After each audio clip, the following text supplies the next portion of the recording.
AC बच्चों के लिए हार्मफुल रहता है क्या, जो न्यूबॉर्न बेबी रहते हैं उनके लिए? ऑटिज्म एक वर्ड आजकल बहुत ट्रेंड में है, ऑटिज्म। और इसमें बताया जाता है कि बच्चा देर से बोल रहा है, बोलने में उसे प्रॉब्लम हो रही है। 23 हफ्ते का सर्वाइवल नॉर्थ इंडिया में एक्सट्रीमली रेयर है। शायद कोई ही बचता होगा। क्यों होता है ये जॉन्डिस? कितने मंथ्स तक मदर को फीडिंग देना चाहिए? जब न्यूबॉर्न बेबी उनके पास आता है तो उसे कितना स्लीपिंग टाइम देना चाहिए, कितना ब्रेस्ट फीडिंग टाइम रहना चाहिए? यदि बच्चा ज़्यादा देर सो गया तो पेरेंट्स उसके लिए बहुत ज़्यादा टेंशन ले लेते हैं। पाउडर का दूध जो है वो गाय भैंस का दूध होता है, उसको थोड़ा प्यूरिफाई कर देता है। जॉन्डिस जो है, बिलिरुबिन जो है, ये एंटीऑक्सीडेंट। डाइपर के कोई साइड इफेक्ट भी हैं क्या बेबीज को? यस। हेलो एवरीवन, आज हमारे बीच में इंडिया के जाने माने डॉक्टर हेमंत आज हमारे साथ अवेलेबल हैं और उन्होंने आज हमसे जो डिस्कस कर रहे हैं वो कर रहे हैं कि बच्चों की मेंटल हेल्थ, बच्चों की जो प्री मैच्योर डिलीवरी हो जाती है, पेरेंट्स को क्या क्या चीजें कंसर्न करनी चाहिए, उनके बारे में आज हमसे डिस्कस करेंगे। मैं उनके बारे में छोटी सी चीजें आपको बताता हूं। वो सीनियर कंसल्टेंट हैं अमृता हॉस्पिटल में, नेशनल कॉन्फ्रेंस में जाते हैं और वहां पर अवेयरनेस क्रिएट करते हैं कि डॉक्टर्स को भी ट्रेन करने का वो काम करते हैं और अपनी नॉलेज को वो रिसर्च में भी यूज कर रहे हैं कि प्री मैच्योर जो डिलीवरीज होती हैं उनमें बेबी को कैसे केयर की जाती है। और साथ ही साथ उन्होंने इंडिया में ऐसे रिकॉर्ड्स क्रिएट किए हैं जहां ट्रिपलेट डिलीवरी हुई है और उनको सेव करने का उन्होंने काम किया है। आज हमारे बीच में मौजूद हैं डॉक्टर हेमंत। मैं उनका स्वागत करता हूं। डॉक्टर साहब, आपका बहुत बहुत स्वागत है। Thank you. बेसिकली देखा गया है कि जॉन्डिस जो आप अभी बता रहे थे, ये हर बच्चे को होता है और हर पेरेंट्स जब जॉन्डिस होता है तो बड़ा कंसर्न क्रिएट करता है। तो ये क्यों होता है ये jaundice? Jitesh ji, whatever happens to everybody is normal. जो हर बच्चे को हो रहा है वो वो तो नॉर्मल है। नॉर्मल है। किसी किसी को बहुत ज्यादा हो जाता है, उसको वरी करने की जरूरत है। ओके। हल कोई बच्चा पैदा नहीं हुआ जिसको जॉन्डिस नहीं नहीं। हुआ या नहीं होगा। ओके। हर बच्चे को जॉन्डिस होगा, पर माइल्ड होगा। पर हाँ, उसको फॉलो अप करने की जरूरत होती है। किसी को अगर सीवियर जॉन्डिस हो जाता है, पर और कई बच्चे होते हैं हायर रिस्क ऑफ जॉन्डिस पे। जैसे किसी का मदर का ब्लड RH नेगेटिव है और बच्चे का नेगेटिव नहीं है, या मदर का O पॉजिटिव है और बच्चे का वो O पॉजिटिव नहीं है। मदर और बेबी का डिफरेंट डिफरेंट है, जो ब्लड ग्रुप एबनॉर्मल है। है ओके। माना जाए, जिसकी वजह से वो क्रॉस मैच कर क्रॉस रिएक्ट कर रहा है और मदर के कुछ ब्लड बच्चे में आ गया, जिसकी वजह से डिस्ट्रक्शन ज़्यादा हो रही है। या बच्चा IUGR मतलब बहुत छोटा हो गया है, या बच्चे को बहुत बड़ा साइज का हो गया है, या प्रीटर्म हो गया, उनमें ये रिस्की होता है। तो होता क्यों है? ये नेचर है। इफ वी गो साइंटिफिकली, अगर हम विज्ञान की भाषा में समझें, जी। तो जॉन्डिस जो है, बिलिरुबिन जो है, ये एंटीऑक्सीडेंट है। ओके। ये बर्थ स्ट्रेस मतलब जो बच्चे बर्थ के टाइम में कुछ चोट लगती है, कुछ चोट मतलब कई बार बच्चा अटक गया तो सिर में सूजन आ गई। आजकल तो हम LSCS कर देते हैं, जी। पहले LSCS नहीं था। तो बच्चा जब निकला तो सिर में सूजन आ गई, हाथ पैर में चोट लग गई। ये एक तरह का मलहम भगवान ने बना के भेजा था। ओके। तो ये ऑटोमेटिकली हील करता है, जिसको हम एंटीऑक्सीडेंट कहते हैं। ओके। एक लिमिट तक तो ये बेटर है, पर अगर ये बहुत बढ़ जाता है, मान लो 15, 16, आफ्टर 15 18, स्पेशली हम कहते हैं 18, 19, 20 से ऊपर जब जाता है, तो रिस्की है। तो ये ब्रेन में जाके परमानेंट डैमेज कर सकता है। ओके। तो it is very risky, but in just fraction of babies, कुछ 2-3% बच्चों में ही परेशान करता है। 97% में जॉन्डिस होगा, एक लेवल तक जाएगा और अपने आप नॉर्मल हो जाएगा, जिसको फिजियोलॉजिकल जॉन्डिस ऑफ न्यूबॉर्न कहते हैं। इसमें एक और मेरा कंसर्न है कि हमारे घरों में वो देसी जो इलाज कहते हैं कि सूर्य की धूप, सूर्य की रोशनी में इसको सुबह सुबह वाले को रख दो तो जॉन्डिस कम हो जाता है। इसके भी कुछ लॉजिक है या बस एक जो मिथ क्रिएट हो रखी है? जॉन्डिस का जो इलाज हम करते हैं फोटोथेरेपी से। जी। फोटोथेरेपी मिली कहाँ से? एक लंदन की नर्स उन बच्चों को घुमाने के लिए पार्क में ले जाया करती थी, और जो बच्चे पार्क में घूमते थे उनको जॉन्डिस थोड़ा कम होता था। ओके। तो सनलाइट से जॉन्डिस तो कम होता है, बट इंडियन सिनेरियो में जहाँ मौसम बहुत डिफरेंट है, जहाँ गर्मी बहुत ज़्यादा पड़ती है, जहाँ सर्दी बहुत ज़्यादा पड़ती है, सेफली एक्सपोज करना बहुत डिफिकल्ट है। दूसरा, सनलाइट के अंदर बहुत सारे स्पेक्ट्रम होते हैं, जिसमें अल्ट्रावायलेट रेस, इंफ्रारेड रेस भी है। बिल्कुल। तो आज के ज़माने में जहाँ पर हम मर्सिडीज़ में घूमते हैं, तो बैलगाड़ी में क्यों घूमा जाए? क्यों उसका रिस्क लिया जाए? तो सनलाइट से डेफ़िनेटली जॉन्डिस कम होता है, बट वो दोपहर की सन में होता है। और जब अब जो इतना पोल्यूशन हो गया है, हमारा एनवायरनमेंट जो बहुत ज्यादा खराब होता जा रहा है, yes, ozone layer is not that, ozone layer वो बिल्कुल पतली हो गई है, बिल्कुल तो जिसकी वजह से रिस्क ऑफ क्या नाम है, इंजरी, जी risk of damage to the child is higher. और ट्रीटमेंट जो है, अगर किसी बच्चे को जॉन्डिस होता भी है, most of them 90% of them 24 hour में डिस्चार्ज हो जाते हैं। ना कोई सुई लगती ना कुछ, बस फोटोथेरेपी लाइट, नीली लाइट में लिटाते हैं। वो फोटोथेरेपी लाइट हम घर में नहीं बना सकते, घर की नीली लाइट नहीं, वो स्पेशल एक स्पेक्ट्रम वेवलेंथ का होता है, उसकी फोटोथेरेपी लाइट होती है, और वो स्किन पे पड़ती है, जो जॉन्डिस को यूरिन के अंदर डिजोल्व करके यूरिन के थ्रू बाहर निकाल देती है। Very safe, very very safe procedure, कुछ मुश्किल 24 घंटा। और उसमें आजकल तो ब्रेस्ट फीड भी हम इंटरप्ट नहीं करते, ब्रेस्ट फीडिंग भी अलाउ कर देते हैं माँ। Okay okay. ब्रेस्ट फीडिंग की आपने बात की, डॉक्टर, मैं एक और चीज़ का कंसर्न रहता है कि पेरेंट्स बड़ा कंसर्न रखते हैं जब न्यू बॉर्न बेबी उनके पास आता है, तो उसे कितना स्लीपिंग टाइम देना चाहिए, कितना ब्रेस्ट फीडिंग टाइम रहना चाहिए। यदि बच्चा ज़्यादा देर सो गया तो पेरेंट्स उसके लिए बहुत ज़्यादा टेंशन ले लेते हैं, यदि वो मिल्क नहीं फीड कर रहा है तो उसके लिए बहुत ज़्यादा टेंशन क्रिएट कर देते हैं। तो इसका एक कोई नॉर्मल रेशो है कि हाँ इतने टाइम उसकी स्लीपिंग होनी चाहिए, इतने टाइम उसका फीडिंग होना चाहिए? सबसे पहले तो मैं ब्रेस्ट फीडिंग पे आता हूँ। जी सबको तो यही लगता है कि ब्रेस्ट फीडिंग के अलावा भी कोई ऑप्शन है क्या? जी अगर इफ यू वांट टू, मैं if you want an answer from me, कि एक चीज बोलूं मैं, कोई ऑप्शन नहीं, ब्रेस्ट फीडिंग ही होनी चाहिए। एक्सक्लूसिव ब्रेस्ट फीड होनी चाहिए टिल 6 मंथ, कोई और सब्स्टिट्यूट होता ही नहीं है। ओके आइडियली, आइडियली भगवान का आशीर्वाद है, अमृत है उस बच्चे के लिए, कस्टम है। मतलब कि अगर किसी का प्रीटर्म बच्चा हो गया, उसका दूध अलग होता है, अगर टाइम पे बच्चा हुआ उसका दूध अलग होता है। कोई बच्चा अभी बार बार दूध पिया, उस माँ का दूध अपने आप पतला हो जाएगा। किसी बच्चे ने बहुत देर तक दूध नहीं पिया, उसका अपने आप ही गाढ़ा हो जाएगा। जहाँ सब्स्टिट्यूट के ऊपर आते हैं, गाय का, भैंस का, या फिर ये पाउडर का दूध, पाउडर पाउडर का दूध जो है वो गाय भैंस का दूध होता है, उसको थोड़ा प्यूरिफाई कर देते हैं, okay but it is very heavy for the baby. ये केसिन वाला दूध होता है, केसिन। प्रोटीन भी जो दूध के दो होते हैं, ह्यूमन मिल्क के अंदर वे प्रोटीन होता है, जो मसल मास को डेवलप करता है, जो इजी टू डाइजेस्ट होता है। उसमें शुगर, लैक्टोस होती है, जो सॉफ्ट रखती है बॉडी को। जो एनिमल बेस्ड मिल्क होता है, उसमें केसिन होता है, जो इतना अच्छा प्रोटीन नहीं होता। तो जो काऊ मिल्क है या पाउडर मिल्क है, वो कितनी एज के बाद देना चाहिए, कितने मंथ्स के बाद बेबी को काउ देना चाहिए? मिल्क तो ऑप्शन ही नहीं आता है। Okay cow milk is way too heavy for babies, और उसमें फॉस्फेट बहुत ज़्यादा होता है। वो फॉस्फेट बच्चे के कैल्शियम को कम कर देता है, और उससे दौरे पड़ जाते हैं। पहली ओके बात तो वेरी डिफिकल्ट टू डाइजेस्ट, पचता नहीं है, और कॉन्स्टिपेशन करता है, long term constipation, failure to thrive, वजन अच्छा नहीं बढ़ता। कभी कभी किसी माँ को बहुत बीमारी है, या फिर कोई इतनी प्रॉब्लम है उसको फीड आ ही नहीं पा रहा, next can be formula, but not routine. Okay. Not routine, formula नहीं देना चाहिए। अब जिसको नहीं आ रहा है, भगवान ने कोई ऐसी गाय बनाई है जिसको बच्चा हुआ उसको दूध नहीं आया, कोई भैंस बनाई है, ओके कोई ऐसा जानवर बनाया है, तो माँ को दूध क्यों नहीं आएगा? Human point human misuse the power of imagination, अपनी सोचने की शक्ति को मिसयूज करके अपने टेंशन बढ़ा लेता है, और जब टेंशन बढ़ जाती है तो दूध नहीं आता। दूध नहीं आता। क्या है, दूध जो बनता है माँ को, वो ब्रेन से बनता है। ब्रेन में होता है डोपामीन।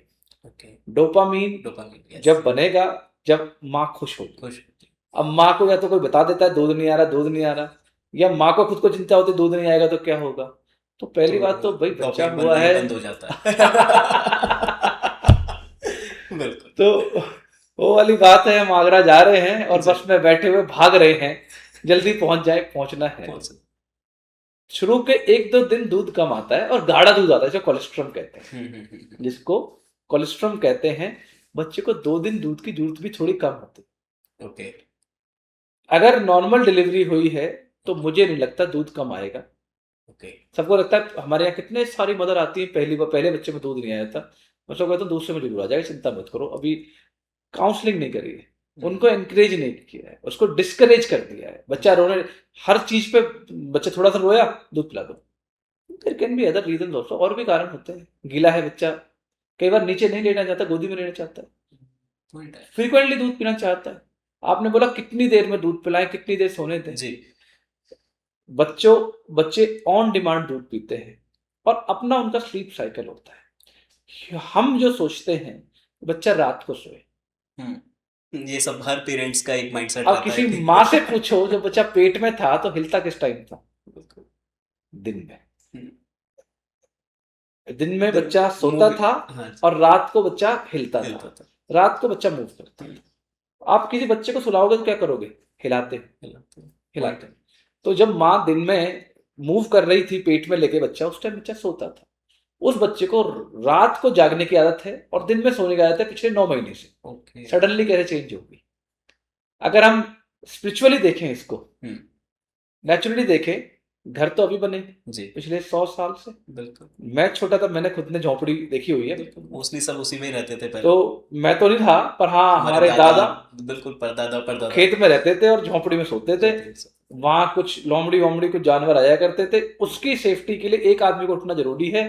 भगवान ने कहा कि भाई बच्चा रात को नहीं सोएगा, एक आदमी उठेगा। Now we are changing nature. Nature. हम उसको जबरदस्ती सुलाना चाहते हैं।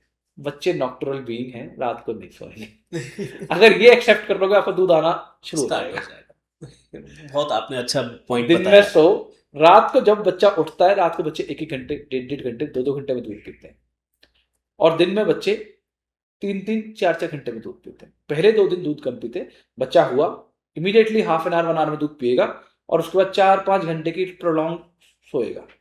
उसके बाद वो थोड़ा दूध पिएगा, फिर लंबा सो जाएगा और लगभग 16-17 घंटे के बाद वो एक्टिव होना शुरू होता है। फिर वो दूध पीता है। फर्स्ट 2 डेज के अंदर अगर एक बार भी यूरिन पास कर ले, बहुत है हमारे लिए। ओके। और हम वेट भी चेक करते हैं बच्चों का। 3% वेट लॉस हमारा एक्सेप्टेबल है स्टार्टिंग, और टोटल 10% 12% तक हम एक्सेप्ट कर लेते हैं कि इतना वेट लॉस होगा। जो 3 किलो का बच्चा है वो 6-7वें दिन 2 किलो 700 ग्राम का होकर रह जाएगा और 10वें 11वें दिन वो दोबारा 3 किलो का होगा। ऐसा होता क्यों है? जब माँ के पेट में रहता है तो बहुत सारा पानी होता है। ओके। जब बच्चा बाहर आता है तो पानी बॉडी से निकल जाता है और मसल रह जाती है ओके। और बाद में मसल मास डेवलप करती है। और दूसरा, शुरू में दूध आता भी कम, पर माँ भी पैनिक कर जाती है, घर वाले भी पैनिक कर जाते हैं और उस टाइम में डब्बे का दूध दे देते हैं और फिर और डब्बे का ही चलना स्टार्ट हो जाता ऑन टॉप ऑफ इट बोतल से दे देते हैं। तो एक यदि हम इसमें डॉक्टर हेमंत, यदि हम बात करें कि कितने मंथ्स तक मदर को फीडिंग देना चाहिए? 6 महीने तक एक्सक्लूसिव ब्रेस्ट फीडिंग। मिनिमम 6 महीने तक सिर्फ माँ का दूध और कुछ भी नहीं, पानी भी नहीं, घुट्टी भी नहीं, ग्राइप वाटर भी नहीं, कुछ भी ये नहीं, मेरे मन में क्वेश्चन आ रहा सिर्फ था, माँ का दूध, गुट्टी और ग्राइप वाटर का और vitamin D. Okay. Vitamin D तो पता कैसे चलेगा दूध सही पी रहा है नहीं पी रहा बच्चा? दूध पी के बच्चा कुछ देर सो जाता है, जनरली 1-1.5 घंटा कम से कम सो जाएगा। हर 3 घंटे में यूरिन पास करेगा आफ्टर 2 डेज। 2 दिन तो बच्चा यूरिन नहीं करता, स्टार्टिंग पर 3 दिन, तीसरे दिन 2 दिन में एक बार कर दे कम से कम, ज्यादा बार करते अच्छी बात है, पर एटलीस्ट 1 टाइम। और उसके बाद हर 3 घंटे में यूरिन पड़े। बच्चे का डाइपर वेट होना चाहिए, अगर डाइपर लगा रहे हैं तो हर 3 घंटे में डाइपर चेंज भी होना चाहिए और वेट भी होना चाहिए। ओके। हर 3 घंटे में डाइपर वेट भी होना चाहिए, चेंज भी होना चाहिए। अगर इतना कर रहे हैं तो बच्चे ठीक है। और बच्चे दिन में ज्यादा सोते हैं, दिन में हो सकता है 3, 3.5, 4 घंटे में भी दूध पिए। तो आपने पहले जो पूछा था कितने फिक्स टाइम पे करें, there is no fix time. 3, 3.5, 4 घंटे में दूध पी लेते हैं दिन में, रात को आधे घंटे से 2 घंटे के बीच में। पर कई बार ये होता है 1-1 घंटे लगातार दूध पी रहा है, फिर सो ही नहीं रहा है, तो इसका मतलब आपकी अटैचमेंट में प्रॉब्लम है। दूसरा रीजन ये भी होता है दूध ना पीने का कि प्रॉपर अटैचमेंट नहीं हुई है। तो जब अटैचमेंट क्या है कि बेबी शुड बी लाइंग ऐसे properly, baby's tummy should be touching your tummy, the baby's mouth should be wide open.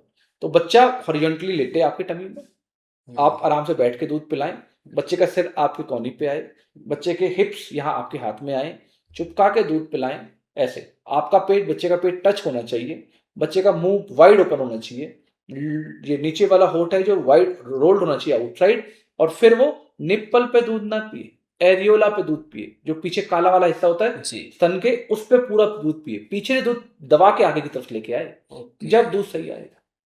नहीं तो वो कई बार निप्पल पे दूध पीते, निप्पल तो सिर्फ पाइप होता है, पाइप होता पाइप दब जाएगा दूध आएगा ही नहीं, बहू का दूध ही नहीं आता, हमारा दूध ही नहीं पी रहा बच्चा, रोता रहता है सारे टाइम में। है। और फिर हमको उसकी ग्रोथ मॉनिटर करनी चाहिए। बच्चे को हर एक हफ्ते 10 दिन तक मैंने कहा वेट नहीं बढ़ता है, 10 दिन के बाद रोज 20-30 ग्राम वेट बढ़ता है, मतलब हफ्ते का 150-200 ग्राम वेट बढ़ता है। अगर आपका बच्चा वेट बढ़ रहा है, हर 3 घंटे में यूरिन कर रहा है, तो मतलब सब दूध सफिशिएंट आ रहा है, फिर आपको ऑल्टरनेटिव नहीं देखना चाहिए और ऑन डिमांड फीड करना चाहिए, या ना कि fix schedule. Fix schedule is not the way to. एक अभी आपने बीच में लेके आए डायपर। यस। ये डायपर काफी आज के टाइम पर ऐसा हो चुका है कि हर चीज के लिए मैंडेटरी हो चुका है।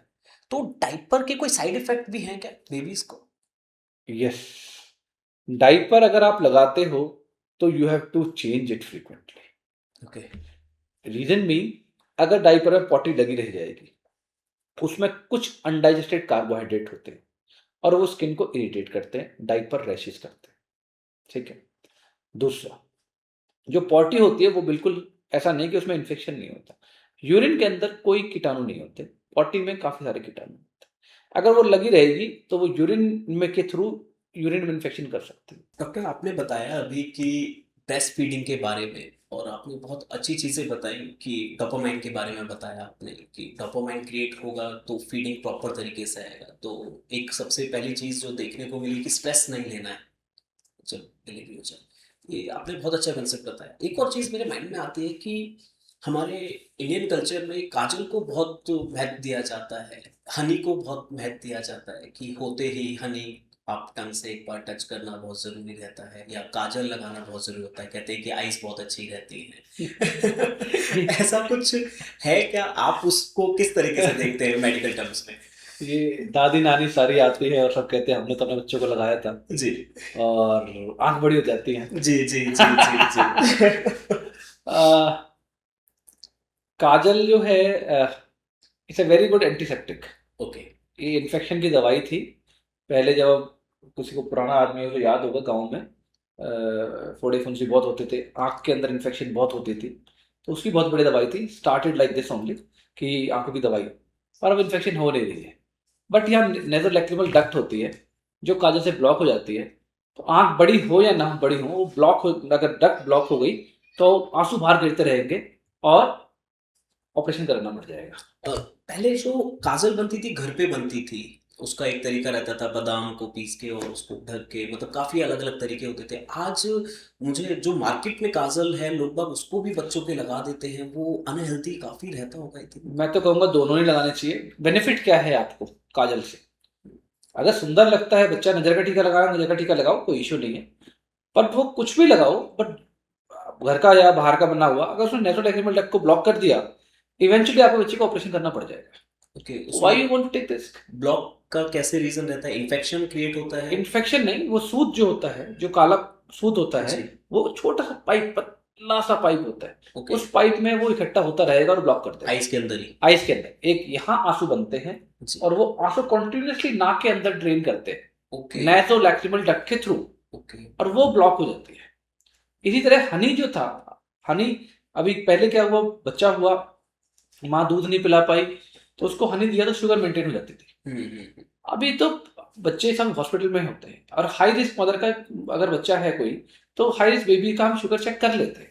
अगर शुगर कम होगा तो there are other ways also. हमारी थोड़ी देर पहले बात हुई थी फॉर्मूला, जी। ऐसी जगह पे फॉर्मूला यूज करना चाहिए ओके। जहां मदर इज अनवेल और हाई रिस्क है हाई शुगर कम होने का, उसमें हम फॉर्मूला दे देते हैं। पहले शुरू पे अल्टरनेट्स नहीं थे, तो Yes. पहले अल्टरनेट्स हनी that's a था, natural. तो आज जैसे पाउडर है। यस। ओके। अभी हनी का क्या है, you can not find a fresh Honey. Yes. Honey को स्टोर करते हैं, जो भी चीज स्टोर होती है उसके अंदर बोट्यूलिज्म नाम का एक टॉक्सिन का रिस्क होता है।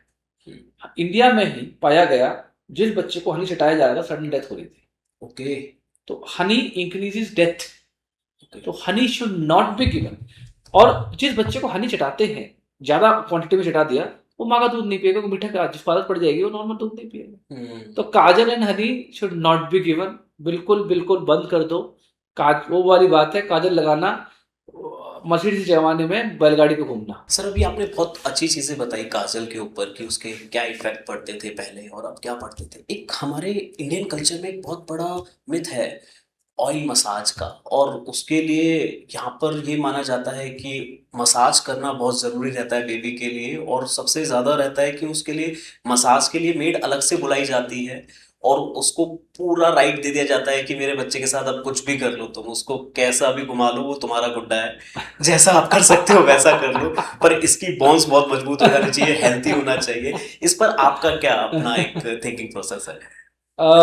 देखिए, कई लोग सोचते हैं मसाज करने से बच्चे लंबे होंगे, कईयों को लगता है पावरफुल हो जाएंगे। जी। अ, अगर हम जैसे फॉरेन कंट्री की बात करते हैं, अमेरिका, इंग्लैंड, ऑस्ट्रेलिया, जी। जहाँ मसाज बिल्कुल नहीं होती है, ओके। और उनको हम जो भी देखा तो नहीं, पर क्रिकेट में खेलते हुए देखते हैं। Are they playing worse than us? क्या वो हमसे खराब खेल रहे हैं, या उनका फिजिकल स्टेटस, फिजिक हमसे खराब है क्या? मसाज के ऊपर जो एक्सपेरिमेंट हुए हैं, वो सिर्फ एनआईसीयू में इन्फेक्शन थोड़ा कम होता है उससे, बड़े बच्चों का पता नहीं। पर हाँ, मसल की पावर में बहुत फर्क नहीं पड़ता। ओके। थोड़ा सा मसाज करने के बाद बच्चे सो बेटर जाते हैं, बट फिर जेंटल मसाज ओनली। बहुत अच्छा प्यारा सा मसाज करें तो फायदा करेगा। पर अगर तेज से मसाज करोगे, मैंने बच्चों के फ्रैक्चर होते हुए भी देखे हैं। कई बार ऐसा होता है कि कल मसाज कराई थी, आज बच्चा रो रहा है, तो उसके हाथ पैरों में दर्द हो जाता है काफी। और दूसरा, क्या यूज करें? मस्टर्ड ऑयल इज एलर्जिक, उससे रैश हो जाते हैं और बच्चे चिड़चिड़े हो जाते हैं। तो सिंपल कोकोनट ऑयल मसाज करें, अपने आप से करें, या किसी से कराते तो सामने कराएं और जेंटल कराएं, टाइट नहीं करना है। मतलब कई बार ऐसे भी केसेस आते हैं कि इंजरी हो गया। यस, फ्रैक्चर देखा है हमने, मसाज से फ्रैक्चर होते हुए, या बच्चे के सॉफ्ट टिश्यू में दर्द होने लगा, मसल में दर्द होने लगा, और बच्चा रोए जा रहा है। हमने पूछा आखिरी में क्या कारण था, बताओ बताओ, तो वो बताते हैं कि कल मसाज कराई थी। तो सबको ये लगता है मसाज कराएंगे तो बच्चा पहलवान बनेगा। अरे, पहलवान बड़े होके बनेगा। बचपन में पहले 1 साल तक तो सॉफ्टली करना है, सॉफ्ट रखना है, कोई टाइट से मसाज नहीं करनी चाहिए। टाइटली मसाज बच्चों के लिए हार्म है। बिल्कुल हार्मफुल है, बहुत हार्मफुल। बहुत हार्मफुल। साथ ही साथ एक और चीज माइंड में आता है कि बच्चों का हेयर लॉस का बहुत प्रॉब्लम रहता है। पेरेंट्स बहुत कंसर्न रखते हैं कि मेरे बच्चा गंजा होता जा रहा है, और इसके तो पापा के बाल भी अच्छे हैं, किसी के यदि नहीं होते अच्छे तो उन्हें डर रहता है कि इसको बचपन से इफेक्ट पड़ता जा रहा है क्या? जितेश जी, सबसे बड़ी प्रॉब्लम जब होती है जब फादर के बाल नहीं होते हैं। ओके। उनको ये लगता है कि यार मेरे बाल नहीं, इसके बाल भी नहीं रहेंगे। जी। आपने कभी गंजा बच्चा देखा है? सॉरी, आपने बिना बालों का बच्चा देखा है? नहीं। वो छोटे बच्चों के बाल टूटते हैं, जिसको ट्रैक्शनल एलोपेशिया कहते हैं, और सारे कई बार सारे बाल भी चले जाते हैं, और वो वापस विद इन अ ईयर आ जाते हैं। डेंसिटी माइट वेरी, डेंसिटी अलग हो सकती है, वो फैमिली पर डिपेंड करती है, पर सारे बाल आ जाएंगे। तो बच्चों के बाल टूटना ना तो कोई विटामिन डेफिशिएंसी है, ना कोई और कारण है, सिर्फ वो कमजोर होते हैं। इसलिए हमारे हिंदू कल्चर में मुंडन कराते थे, ताकि वो बाल उतर जाए और अपने आप नए बाल, फ्रेश बाल आए, वो कम टूटते थे। इसमें एक और साथ मेरा क्वेश्चन आता है कि बच्चों का जो हेड रहता है वो बहुत गर्म हो जाता है। ये कई बार देखा गया है कि जैसे हेयर लॉस के साथ साथ देखा है कि बच्चा जब सो रहा है तो पता चल रहा है एक साथ हीट उसका, मतलब यदि टच भी करते हैं तो गर्म लगता है। पेरेंट्स काफी कंसर्न करते हैं इस चीज के बारे में, ये क्या लॉजिक है? बच्चों का नॉर्मल टेम्परेचर मेंटेन करते हैं वो अपना, जिसको हम कहते हैं 98.4, और वही टेम्परेचर होता है। बट क्योंकि हमारे को पसीने बहुत आते हैं फेस पर, तो इसलिए हमारा हाथ पैर ठंडे हो जाते हैं, और ब्लड सर्कुलेशन इतनी अच्छी होती नहीं है। बच्चों में सर्कुलेशन बहुत अच्छी होती है, इसलिए वो नॉर्मल टेम्परेचर पर रहते हैं, तो वो वार्म नहीं रहते हैं। और बच्चों को ड्यूरिंग एसी भी पसीना आता है, ये नॉर्मल है। स्वेटिंग जस्ट स्वेटिंग बालों में काफी ज्यादा ये आता है। नॉर्मल है। अगर वो दूध पीने में डिस्कम्फर्ट करता है, बच्चा ग्रो नहीं कर रहा है, या फिर सोने में रोए जा रहा है, सडनली आज गर्म लग रहा है, तो एक अलग बात है, तो मतलब वो बच्चा बीमार है। अगर वो रोज नॉर्मल हल्का सा गर्म लगता है, दूध सही पी रहा है, वजन सही बढ़ रहा है, सांस लेने में कोई तकलीफ नहीं आ रही, तो ये नॉर्मल है। इसके लिए हमें परेशान होने की जरूरत नहीं। Okay okay. और साथ ही साथ आपने अभी एसी का जिक्र किया, तो एसी बच्चों के लिए हार्मफुल रहता है क्या, जो न्यूबॉर्न बेबी रहते हैं उनके लिए? जस्ट न्यूबॉर्न के लिए बहुत ठंडा नहीं होना चाहिए। हालांकि कंफर्टेबल टेम्परेचर किसी भी आदमी के लिए 24 से 27 डिग्री होता है। अगर आप एसी रन करते हैं तो बहुत ठंडा ना करें। एसी का ब्लास्ट जो है वो बच्चे की तरफ सीधा नहीं आना चाहिए। एंड मेक श्योर कि हाथ पैर ठंडे ना हो, नहीं तो एसी हार्म नहीं करता। सबको ये लगता है ठंड से उसको इन्फेक्शन हो जाएगा, जुकाम हो जाएगा, निमोनिया हो जाएगा, ऐसे सर्दी में तो सब बीमार होने चाहिए। बिल्कुल। पर ऐसा होता नहीं है।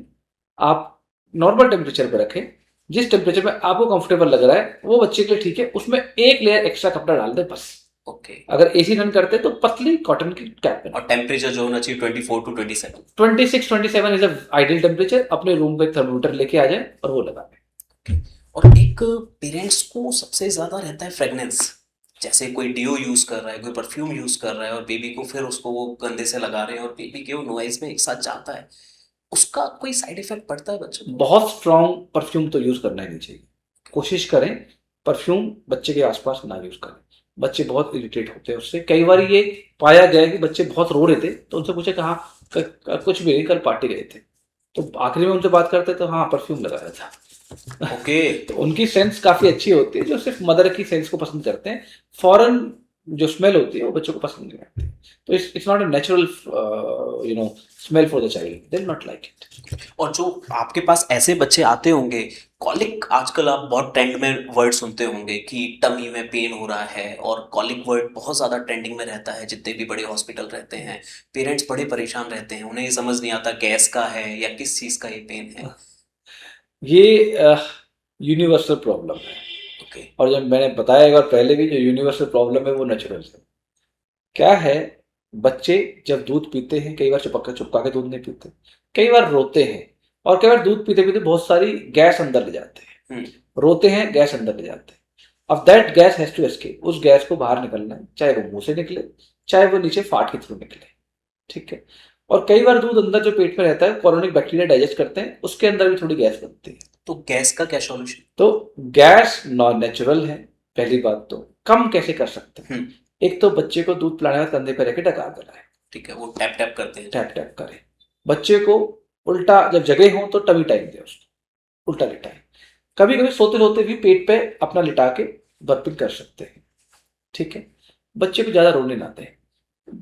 कई बार होता है हम फिक्स टाइम रखते हैं, 3 घंटे के अंदर ही दूध पिलाना है। ऐसा फिक्स टाइम नहीं रखना है। ऑन डिमांड फीडिंग करें, रोने से पहले फीड कर लें। ठीक है। थोड़ी जेंटल एक्सरसाइज पैर ऊपर करके उसकी गैस एस्केप कर सकते हैं। ये 1 महीने में स्टार्ट होता है, यूजुअली 2.5-3 महीने तक खत्म हो जाता है। क्योंकि एक ये भी देखा गया है कि बैली में हींग का भी हमारा नुस्खा रहता है कि उसके रख दो, उससे भी कुछ बेनिफिट रहता है। मुझे देसी दवाइयों का अंदाजा नहीं है, I will not comment on it. Okay. But ये खत्म हो जाएगा 3 महीने बाद, सबका खत्म हो जाता है। अगर किसी को सच में बहुत, हम कहते हैं ये सीवियर कॉलिक जब है, जब ये बच्चा 8-10 घंटे रोए जा रहा है, 1-2 महीने हो गए ठीक ही नहीं हो रहा है, जब हम कहते हैं उसको, हमारी सोसाइटी में कहते हैं लोरी, वेस्टर्न सोसाइटी में कहते हैं व्हाइट नॉइस, कि फोन पे कोई नेचुरल आवाज चला दो, नहीं तो आप लोरी सुनो। बच्चे, और अकेला रोने का कारण कॉलिक नहीं होता। कई बार बच्चा लेटा हुआ है, सिर में दर्द होगा, पोजीशन चेंज नहीं कर पा रहा है, उसके बाल कहीं चुभ गए, या कोई चुभने वाला कपड़ा पहना दिया आपने। कई बार बच्चा एक ही दीवार को देखे जाके बोर हो गया, उसको उठा नहीं जाए गोदी में। कई बार बच्चा गोदी में, skin to skin, every human needs contact, warmth. बच्चे को तो बहुत ज्यादा चाहिए। साइकोलॉजी में बोला जाता है कि जब न्यू बॉर्न बेबी रहता है, जितना तुम टचअप रखोगे बच्चा उतना सेफ फील करता है। Yes yes yes. तो वो उसके लिए भी हो सकता है, रो रहा हो बच्चा, तो स्किन टू स्किन, तो natural ways to decrease colic. आप साधारण तरीके से उसको कॉलिक कम करो और 3 महीने में वो सिग्निफिकेंटली कम हो जाएगा। मैंने अभी तक किसी को कोई कॉलिक की दवाई नहीं दी। I have not written single colic aid Colimax, क्योंकि एक ग्राइव वाटर बहुत देते हैं। ग्राइव वाटर एंसेस्ट्रली पुराने जमाने में वो अल्कोहल होता था, अब मुझे पता नहीं, but it's there, but nothing has to found to be beneficial. कोई दवाई काम नहीं कर रही है, वेस्ट ऑफ मनी है। आप बच्चे को दूध पिलाने का डकार दिलाओ, स्किन टू स्किन रखो, थोड़ा घुमाओ, उससे बात करो, लोरी सुनाओ। नहीं आती है लोरी तो मोबाइल के अंदर दिखाना नहीं है, सिर्फ सुनाना है। कुछ ना हुए तो थोड़ा सा कार में ड्राइव कर दो 2 मिनट्स में, या फिर ऐसा कोई झूला ले आओ जिसका तो बच्चा हिल सके। Gentle rocking, gentle movement will help child, वो सबसे बेनिफिशियल। हाँ। और उसको पैर ऊपर करके थोड़ी पैरों की एक्सरसाइज करो, उससे भी गैस एस्केप हो जाएगी और बस सेटल डाउन हो जाएगा। और एक और कंसर्न आता है पेरेंट्स का कि पॉटी फ्रीक्वेंसी क्या रहती है बेबी की, कि कई बार क्या होता है कि वो एक दिन में 10 बार करा और पता चला 2 दिन में 1 बार भी नहीं किया, तो पेरेंट्स इस चीज को बहुत पैनिक क्रिएट करते हैं कि उन्हें लगता है कि डॉक्टर के चलो। इनिशियली जब होते हैं बच्चे, तो दूध अंदर जैसे जाएगा बच्चा पेट में जगह बनाएगा और पॉटी कर देगा, इसको कहते हैं gastrocolic reflux. Immediately after feeding potty करना 10 बार करना नॉर्मल है, as long as baby is passing adequate urine. अगर बच्चा यूरिन ठीक पास कर रहा है तो बेशक 5 बार कर रहा है, 10 बार कर रहा है, 15 बार कर रहा है, 20 बार कर रहा है, थोड़ी थोड़ी कर रहा है, single day. Single day, okay, सब नॉर्मल है। ओके। हरी कर रहा है, पीली कर रहा है, बीज वाली कर रहा है, वो जो तिल के बीज जैसे आ रहे हैं, सब नॉर्मल है। ओके। ठीक है। ग्रीन, डार्क ग्रीन पॉटी करना नॉर्मल है। ब्लड नहीं आना चाहिए। फीडिंग हिंड्रेंस, बच्चा दूध पीना चाहिए, नॉर्मल है। केवल वॉमिटिंग करना नॉर्मल है। रिफ्लक्सिस करना नॉर्मल है। हर दूध के बाद रिफ्लेक्स करना नॉर्मल है। मदर कहते हैं सारा दूध निकाल देता है, पेट में रहता क्या है। अगर बच्चे का वेट सही बढ़ रहा है तो वी आर नॉट कंसर्न कि वो कितना वो दूध निकाल रहा है और कितना पॉटी कर रहा है। जब बच्चा बड़ा हो जाता है, लाइक 2-3 महीने का, तो 5-5 दिन, 6-6 दिन, कई बार 10-10 दिन तक भी पॉटी नहीं करता। 10-10 दिन? Yes yes yes. तो अगर उसका थायराइड नॉर्मल है जो हम बर्थ पे कर लेते हैं, और बच्चा दूध ठीक कर पी रहा है, यूरिन ठीक कर रहा है, तो हम उसको भी छोड़ देते हैं। We don't treat it. उसको भी दवाई की जरूरत नहीं है। ही विल इवेंचुअली, अगर किसी को पेट में रुकावट है तो पेट फूल जाएगा।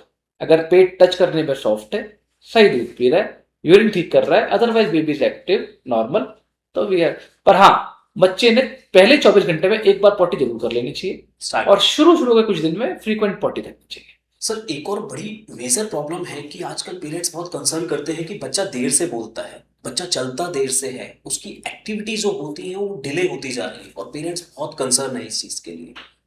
जितेश जी, ये रियल प्रॉब्लम है कि बच्चे देर से बोल रहे हैं। उसका बड़ा रीजन ये है कि स्क्रीन टाइम बहुत ज़्यादा है।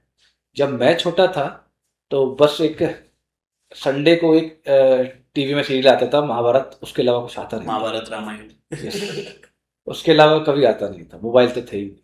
अभी क्या, एवरीबडी इज गेटिंग बिजी, और वो मोबाइल टीवी देख देख के वो सिर्फ वन वे कम्युनिकेशन है।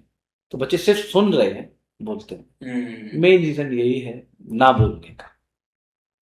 क्योंकि उनके साथ आज, पहले ज्वाइंट फैमिली रहती थी, पता चल रहा है ताई जी बात कर रही है, ताऊ जी कर रहे हैं, दादा दादी, चाचा चाची। आज उनके साथ सिंगल बेबी आजकल मोस्टली होते जा रहे हैं हमारे। न्यूक्लियर फैमिलीज होती जा रही है, इंटरेक्शन कम होती जा रही है। जी तो जी ये बेसिक मेन रीजन है लेट बोलने का। आपने स्क्रीन टाइम का बोला, स्क्रीन टाइम में एक और चीज मैंने फील करा कि बच्चों को पेशेंस की भी कमी होती जा रही है जैसे जैसे वो बड़े होते हैं, क्योंकि स्क्रीन टाइम सेकंड्स में, मिली सेकंड्स में चेंज होती है, और बच्चा उस चीज को एनालाइज करता है, ऑब्जर्व करता है, और उससे उसके अंदर कहीं ना कहीं पेशेंस की भी कमी आती है। क्या ये सच है? स्क्रीन में क्या दिखाया जा रहा है बच्चों को, ये हमारे कंट्रोल में नहीं है। कई बार वो ऐसा है कि जो बच्चे को एग्रेशन कर देता है, कई बार इम्पेशेंट भी कर देता है। Yes, the behaviour because of screen time is changing, और that's not a good change, it's a bad change. और ये लॉन्ग टर्म में it's going to harm the society. ये पूरी सोसाइटी को खराब करेगा। स्क्रीन देख देख के बच्चों का बिहेवियर चेंज होता है। कई गुस्सा हो जाते हैं, कई एग्रेसिव हो जाते हैं, कई इम्पेशेंट हो जाते हैं। स्क्रीन तो देना सही चीज नहीं। ऑटिज्म एक वर्ड आजकल बहुत ट्रेंड में है, ऑटिज्म, और इसमें बताया जाता है कि बच्चा देर से बोल रहा है, बोलने में उसे प्रॉब्लम हो रही है, बच्चा ढंग से एक जो उसकी एज के अकॉर्डिंग उसकी एक्टिविटी होनी चाहिए वो नहीं हो पा रही है। इसके बारे में आपका क्या पर्सपेक्टिव है? क्या आपका? Jitesh ji, you seem to be very experience. आपने बड़ा रिसर्च किया हुआ है, बहुत बच्चे देखे हुए हैं जो इतना कुछ जान रहे हो। थोड़ा रहता है आइडिया, मैं देखता रहता हूँ तो ऑब्जर्व करता हूँ इन चीजों को। एक तो होता है ऑटिज्म। ऑटिज्म मतलब सच में प्रॉब्लम है बच्चों को। और ऑटिज्म क्या है कि वो कनेक्ट नहीं कर पाते, आई कांटेक्ट नहीं होता, वर्बल कांटेक्ट नहीं होता, बोलते नहीं है, और उसमें हम एडअप कर देते हैं।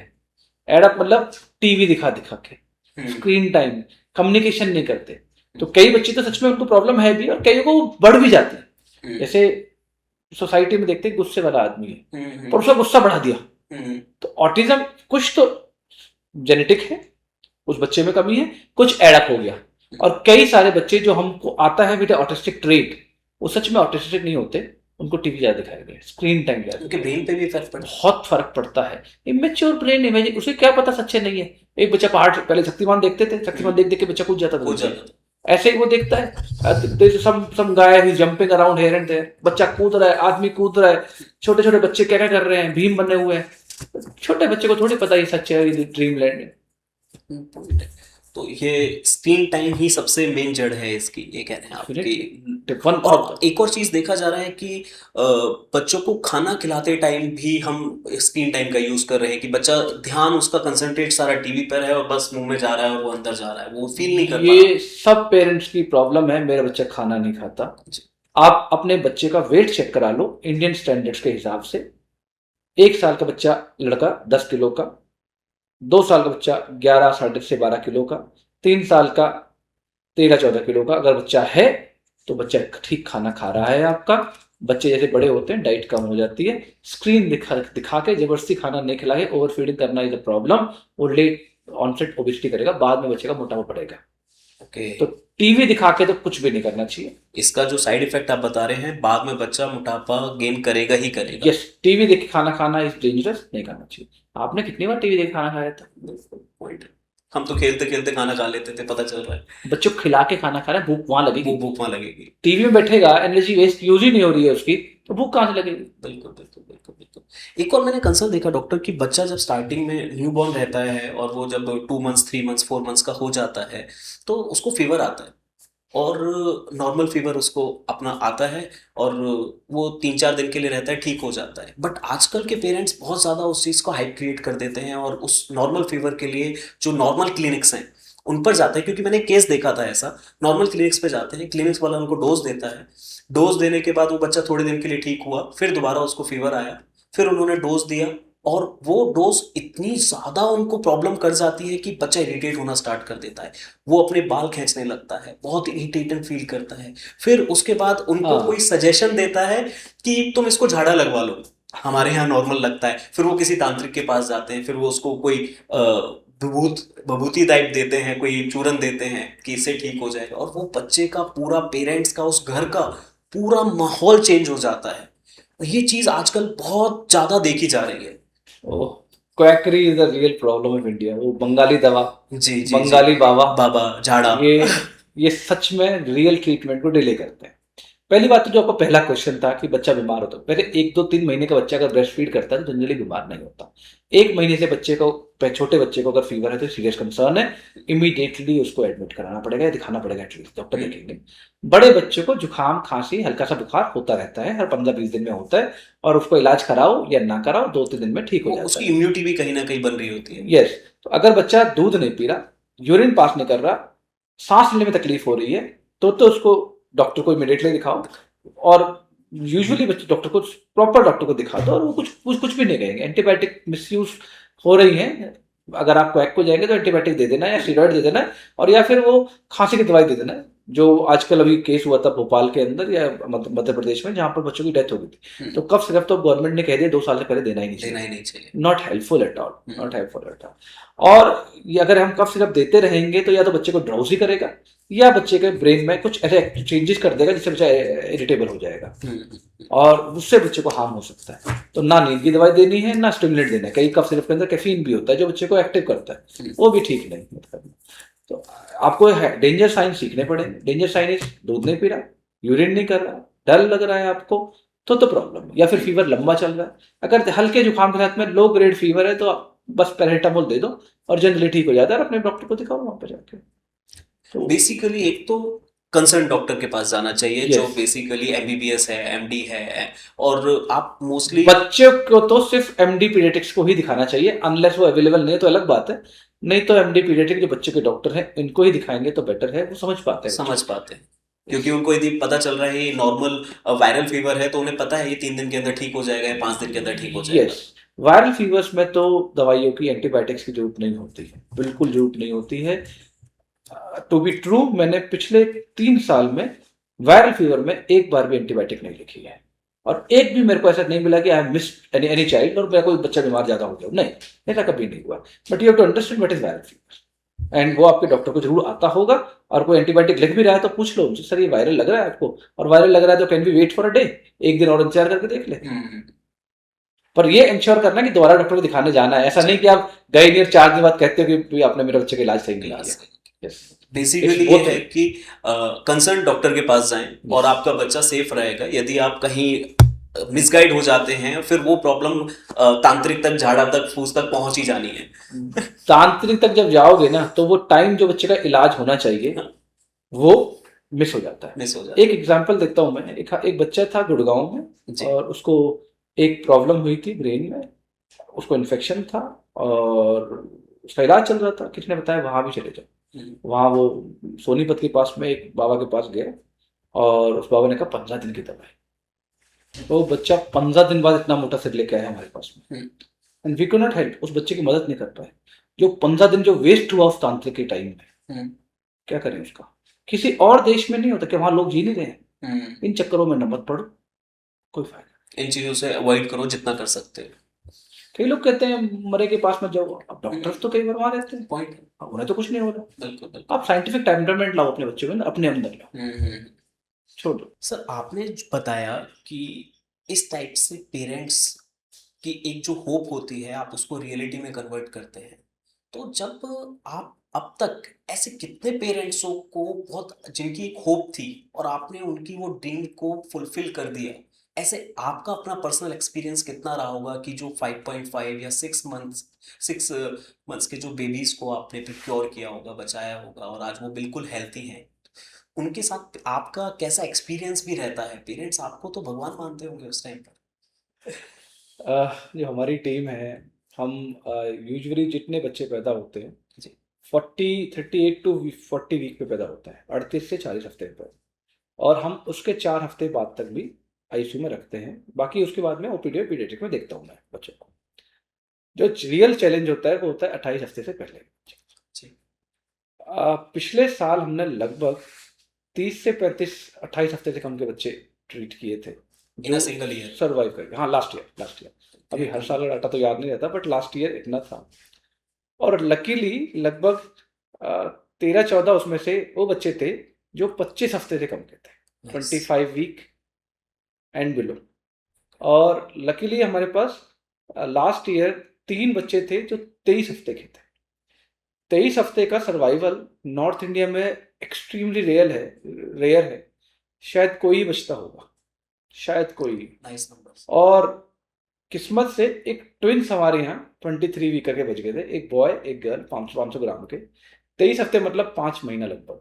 तो प्रेगनेंसी होती है 9 महीने की, जिसमें से कहते हैं 7 महीने से कम बचना मुश्किल होता है।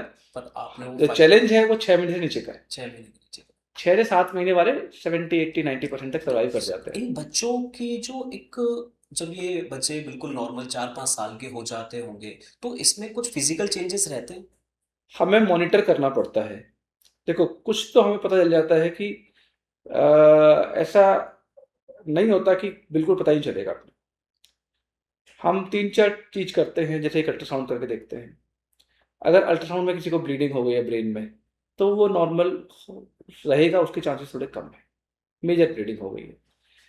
किसी को दिखता है कि भाई उसको बहुत प्रॉब्लम रही है ड्यूरिंग उसको आईसीयू स्टे, जैसे किसी को बहुत गंदा सेप्सिस हो गया, इन्फेक्शन बहुत गंदा हो गया, उसकी वजह से बीपी बहुत लो रहा बहुत देर के लिए बच्चे का, ऐसे बच्चे को हो सकता है डैमेज हो कुछ। बट अगर उसका कोर्स स्मूथ रहा है, ब्लीडिंग जो ब्रेन में होती है वो यूजुअली पहले हफ्ते में होती है। पहला हफ्ता 10 दिन ठीक चला है, कोई मेजर उसको इन्फेक्शन नहीं हुआ है जिसकी वजह से उसको बीपी बहुत ही कम हो गया हो, या बहुत ज़्यादा बीमार नहीं रहा है, तो हम ये कह सकते हैं कि इसका आउटकम ठीक रहे। तो इसमें एक टेंटेटिव क्या एज रहती होगी जो डॉक्टर की, जो हम कह सकते हैं कि इस एज के बाद आपको कोई प्रॉब्लम नहीं आएगी, बट हाँ इस एज से पहले यदि कोई सिम्टम्स आपको दिख रहे हैं तो आपको अलर्ट रहने की नीड है? अगर सिर्फ प्रीटर्म बच्चे की बात करते हैं जी। तो हम कहते हैं कि हम फॉलो अप तो करते हैं 2 इयर्स। 2 इयर्स। अगर 2 इयर्स के बाद भी लगता है तो 5 इयर्स तक भी फॉलो कर लेते हैं। ओके। जनरली हमको लगता है जो बच्चा 2 ईयर तक अपने माइलस्टोन अचीव कर गया और सब कुछ कर रहा है, ही डू फेयरली वेल। अभी कई बार अगर ये रिलेट करें कि नंबर कम ज़्यादा आ रहे हैं, वो नॉर्मल बच्चों को ही कम हो सकते हैं। तो मैं पेरेंट्स से यही बात करता हूँ कि what you expect from us. अब जनरली जो 24-25 वीकर के बच्चे जो होते हैं वो मैं जैसे पेरेंट्स से डायरेक्टली बात करता हूँ जी। कि if you are 40 year 35 year IVF हुआ है, दोबारा बच्चे होने के चांसेस कम हैं, then what option do we have? We will try for it. And अगर उसमें 10-15% का फर्क भी आएगा, वी शुड एक्सेप्ट इट। और वो हो सकता है it's not because of prematurity, it's just कि कोई और कारण रहा हो। और कई बार वेरिएशन होती, 2 बच्चे बराबर नहीं हो सकते, तो हम कई बार कंपेयर करने लेते हैं, इसके 90% नहीं आए, वो एक अलग बात है।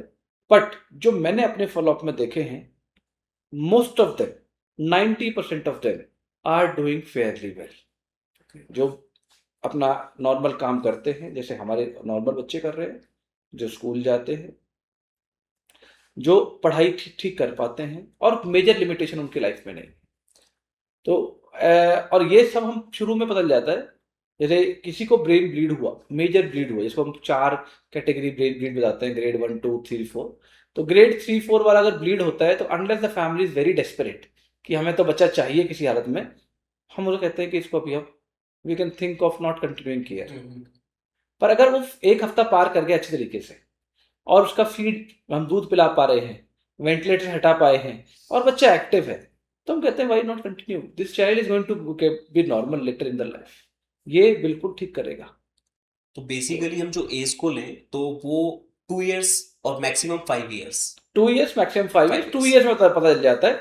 और अगर कुछ बच्चों का ब्रेन ऐसा होता है, जैसे मेरा एक हाथ काम नहीं करता, मेरे को स्ट्रोक हुआ, तो ये हाथ कभी काम नहीं करेगा। थोड़ा हो जाएगा फिजियोथेरेपी, थोड़ा बहुत काम करने लग जाए, पर पूरा काम नहीं करेगा। बच्चों के दिमाग में प्लास्टिसिटी होती है, एक कंसेप्ट कहते हैं प्लास्टिसिटी।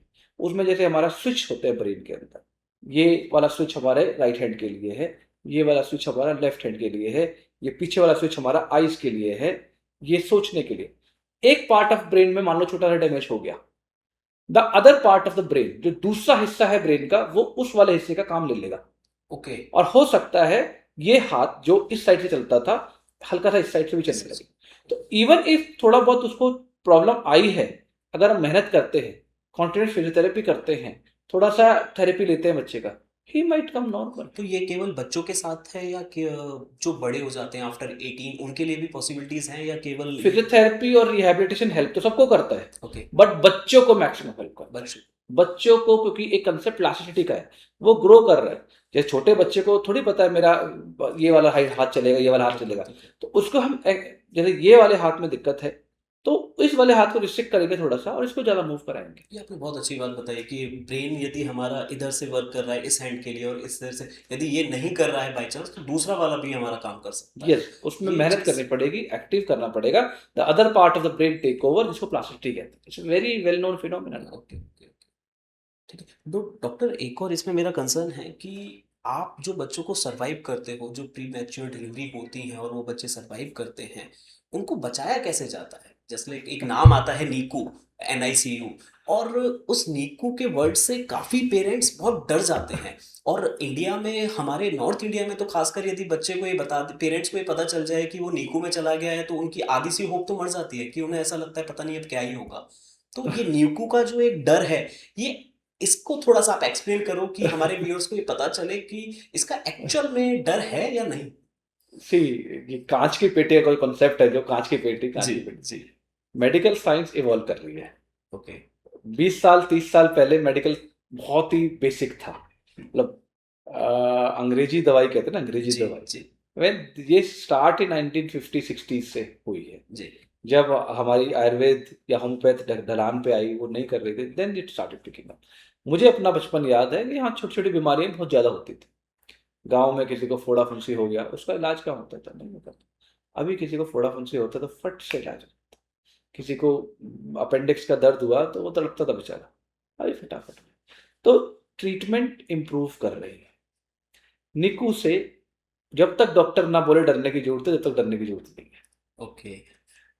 एक्सट्रीम प्रीटर्म एक अलग चीज है, ठीक है, उसके अंदर हम कहते हैं हाँ भाई, एक 500 ग्राम का बच्चा है, उसका सर्वाइवल 50% है, पर 1 किलो के बच्चे का सर्वाइवल 80-90%। तो सबके बच्चे तो 1 किलो से कम के नहीं होते। तो पॉइंट है। जिसका बच्चा 1.5 किलो का है, उसको तो 2 इतना किलो का डरने है, की 2.5 जरूरत किलो का है, नहीं 3 किलो नहीं, है। जैसे 2.5-3 किलो के तो हमारे पास आने की जरूरत ही नहीं होती है। कभी कभी जरूरत होती है, but most of them get well. कई बार पेरेंट्स को डर लगता है वेंटिलेटर पे है बच्चा, वो किस कारण से वेंटिलेटर पे, ये देखना जरूरी है। अगर सिर्फ जुकाम खांसी बुखार है, उससे तो वेंटिलेटर पे वो जाएगा नहीं। बिल्कुल। अगर उसको निमोनिया हुआ है और वो वेंटिलेटर पे है, तो एंटीबायोटिक कुछ दिन में हेल्प करेंगे और he might come good. Most of them pneumonia से मैंने किसी बच्चे की डेथ होती नहीं देखी, हाँ कुछ दिन उसको लगता है, but they come good. Problem जब है, जब वो बेबी स्टक है वेंटिलेटर पे बहुत लंबे टाइम के लिए, या फिर उसका हार्ट काम नहीं कर रहा है, या बीपी बहुत डाउन जा रहा है, जब तो डरने की जरूरत होती है। नहीं तो ओवरऑल निकूस में सर्वाइवल बहुत अच्छा है, 80-90% सर्वाइवल है। तो 80-90%? Yes yes. बट लोगों की मिथ थोड़ी सी अलग है कि उन्हें ऐसा लगता है नीकू में गया तो बड़ा रिस्क हो गया मेरे बच्चे के लिए। किसी का बच्चा इतना सा बीमार है तो ये बहुत बड़ी बात है। किसी का बच्चे का बीमार होना ही नहीं चाहिए, भगवान ना करे किसी का बच्चा हमारे पास आए। पर अगर आता है तो ऐसा नहीं है कि बस अब इसके बाद में जीवन नहीं। हाँ, ठीक है, अब मैं आगरा रोज़ जाता हूँ और किसी दिन मेरे को टक्कर लग सकती है, रोज़ टक्कर नहीं लगती है, पॉइंट है। रोज़ टक्कर नहीं लगती है। ऐसे ही जो बच्चे आईसीयू में आते हैं और ऐसा नहीं है कि वो बचेंगे नहीं, 90% बच के जाते हैं, 95% बच के जाते हैं। ये एक अच्छा नंबर आप बता रहे हैं, बहुत अच्छा नंबर बता रहे हैं। उस एक स्पेशल सब ग्रुप है। अब एक बच्चा हुआ ही 500 ग्राम का है, उसको हम कहते हैं हाँ थोड़ा मुश्किल है, बट अगर ठीक ठाक निकू है, ठीक ठाक डॉक्टर है जो who is qualified for that, survival अच्छा है। डॉक्टर, इसमें एक और मेरा कंसर्न है कि फर्स्ट 30 डेज आफ्टर डिलीवरी, वो बेशक प्री मैच्योर है या नॉर्मल डिलीवरी है, तो स्टार्टिंग के फर्स्ट 30 डेज पेरेंट्स को क्या चीज़ें अलर्ट रहनी चाहिए बेबी के लिए, क्योंकि उनके काफ़ी कंसर्न रहते हैं। जितेश जी, अब हम प्रीटर्म से हट जाते हैं। प्रीटर्म बहुत छोटा सा नंबर है जी। जिससे सुन सुन के लोग डर भी जाते हैं। बिल्कुल बिल्कुल। नॉर्मल बच्चे के लिए बात करते जी। हैं। मैंने आपको बताया first 30 days are critical for child, और उसमें जो बच्चे को परेशान कर सकती है वो है इन्फेक्शन, जॉन्डिस और थोड़ा सा पुअर फीडिंग। इन अगर चीज़ों को हम ध्यान रख सकते हैं तो बच्चा सर्वाइव कर जाएगा। और ये कोई रॉकेट साइंस नहीं है, ये बहुत सालों से हमारे पीढ़ियों से हम जानते हैं इस चीज़ को। जो कुछ चीज़ें हम पहले करते थे जो नेचुरली आ गई, जैसे हमारे यहाँ अगर हम देसी सोसाइटी में बात करते हैं, सोबर होती है 1.25 महीने की, और बहुत सारी सोसाइटी में शुरू के महीना 1.25 महीने बच्चे से मिलने नहीं देते। वो किस लिए नहीं मिलने देते? ताकि किसी को खांसी हाइजीन, जुकाम बुखार ना हो और उससे बच्चे को निमोनिया ना हो जाए। Basically hygiene proper hygiene, hygiene. तो अगर आप हाइजीन मेंटेन करते तो इन्फेक्शन नहीं होगा, और इन्फेक्शन प्रिवेंट करते तो बच्चा बीमार नहीं होगा। बहुत अच्छा लगा, आपने काफ़ी प्रॉब्लम्स आज पेरेंट्स की, काफ़ी उनको एक बहुत अच्छा सॉल्यूशन दिया है। जो पेरेंट्स मोस्टली डॉक्टर्स के पास जाते थे और 1000 रुपीज़ या 2000 रुपीज़ फीस दे के और कंसर्न करने के लिए जाते थे, आज इस वीडियो के थ्रू वो काफ़ी अपने सॉल्यूशंस क्रिएट कर पाएंगे। मैं लास्ट में डॉक्टर हेमंत आपसे आज का जो इंडियन पेरेंट्स है वो बिग मिस्टेक्स क्या कर रहा है, लास्ट क्वेश्चन आपसे लूंगा कि जो सबसे बिग मिस्टेक्स उनकी लग रहा है कि ये बच्चों के फ्यूचर के लिए बहुत हार्म कर रहा है। जितेश जी, जो सबसे बड़ी प्रॉब्लम इंडियन पेरेंट कर रहा है, वी आर आउटसोर्सिंग और पेरेंटिंग। हम अपनी पेरेंटिंग को किसी और को पकड़ा रहे हैं, बच्चे से कनेक्ट नहीं कर रहे हैं। आप बिजी हैं इसलिए टीवी दिखा रहे हैं, मोबाइल दिखा रहे हैं, वो उस दुनिया में गया, वर्चुअल वर्ल्ड में है, सूडो ऑटिज्म हो रहा है उसको। वो अपने पेरेंट्स से बात नहीं कर पाता, समझ नहीं पाता, पेरेंट्स को नहीं पता वो किस कंडीशन में रह रहा है उसको। दैट एक कनेक्ट आना चाहिए बच्चे को। Social psychological development, physical development तो हो जाएगी, सोशल साइकोलॉजिकल डेवलपमेंट चाहिए, वो वैल्यू सिस्टम चाहिए, वो सिर्फ पेरेंट्स या ग्रैंड पेरेंट्स दे सकते हैं। Connect to your child, talk to your child. बच्चा स्लीप डिले है, बच्चा स्पीच डिले है, मोस्ट प्रॉब्लम इज दिस कि आप बात ही नहीं कर रहे हो उसको। आप लाइट जला के 12 बजे तक बैठे, बच्चा सोएगा कैसे? You sleep with the child, बात करो उससे, उसको नीड्स को समझो, उसका डायपर हर 3 घंटे में चेंज करो। ये नहीं कि आपने छोड़ दिया, डायपर लगा के छोड़ दिया, ऑटोमेटिक सिस्टम चल देते हैं, वो रात तक पूरी रात डायपर में पड़ा हुआ। It's not okay. तो पुश नहीं करना, आपको साथ चलना है उसके। आपने एक वर्ड बहुत अच्छा लिया कि आउटसोर्स नहीं करना, आउटसोर्स। बस। बहुत अच्छा लगा डॉक्टर हेमंत, आपने आज टाइम दिया। मैं आपका बहुत बहुत धन्यवाद करता हूं कि आप आज हमारे शो के लिए आपने टाइम निकाला और पेरेंट्स को बहुत अच्छे तरीके से गाइड किया। Thank you very much. Thank you. Thank you, it was such a wonderful experience. बड़ा अच्छा लगा आपसे बात करके। Thank you so much. Thank you.